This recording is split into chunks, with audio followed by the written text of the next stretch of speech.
Ирини, защо в Хорват събираме пластмасови бутилки и капачки?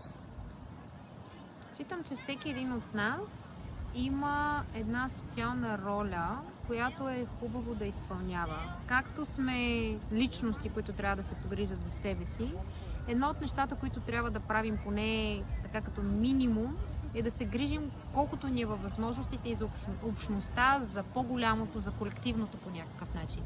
Така че в Хороводец не събираме само единствено капачки и бутилки, събираме разделно отпадъка по принцип. Пластмаса, хартия и стъкло, за да може този минимум, поне доколкото ни е възможно, да го дадем самите ние.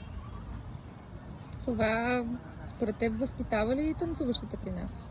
Със сигурност, аз между другото покрай залата започнах да събирам разделно отпадък и в допълнение някои хора са ми споделяли, че понеже това им се е превърнало в навик и те самите са започнали по същия начин да събират разделно отпадъка. Иначе по принцип винаги има някакво оправдание.